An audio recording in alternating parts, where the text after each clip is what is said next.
So when I feel that I've heard from God, I feel a connection. I don't always feel a peace. I don't always feel this overwhelming sense of greatness or whatever. I feel a connection to God. I know that I have that. I've studied His Word. I know His will, because I know God calls me out of my comfort zone. God calls us all out of our comfort zone. So when you're being called out of that, you're in His will. You're hearing from Him. You're not always going to feel peaceful. Doesn't mean that sometimes you aren't at peace with the things God's calling you to do, but it's when you have that connection. I feel connected. This is where a lot of people get really hung up and confused and frustrated, because you look at someone else and you say, well, God's speaking to them through this, and that, but He's not speaking to me that way. Well, the thing is that God speaks to everyone differently. And so He may speak to you differently than the way that He speaks to someone else. And He may speak to you a certain way during a certain season, and then when that season is over, may speak to you in a different way as well. And a lot of times the way that God speaks to me is through dreams and visions, and also through words of knowledge and discernment. But it isn't always like that. Sometimes I'm sitting in a sermon and God just kind of whacks me upside the head with something, or maybe it's through another believer speaking truth into my life. But whatever it is, there's always a check in my spirit that it is from God and not from me. Or someone else's opinions or whatever.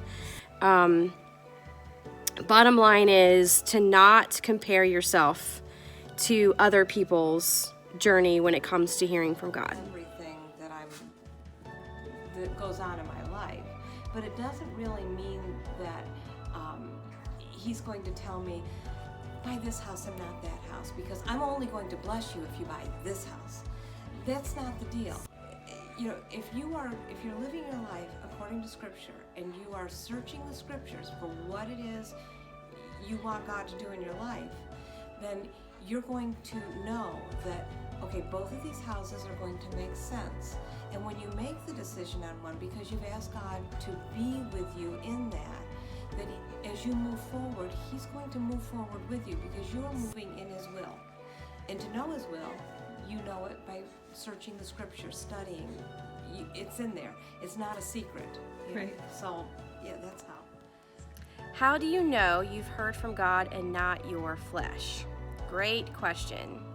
So the first thing I do is ask myself, does it line up with Scripture? Because if it doesn't, it is definitely not from God. God is not going to contradict His word ever. The second thing is it confirmed by His Spirit in me? Again, am I getting that kind of check in my spirit that says there's something off here, or yes, it's confirming that this is from God?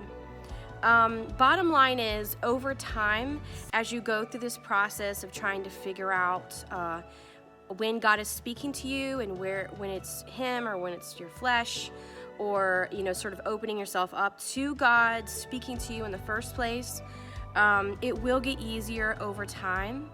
And when you finally do figure out what God is speaking to you, I would suggest sort of looking back and examining where you should have had faith and where your flesh took over. And before you know it, you will recognize His voice the same as a sheep recognizes its master's voice. So I hope that my answers have helped you ladies in some way. Bye. Set me a place till it's all that I know. Set me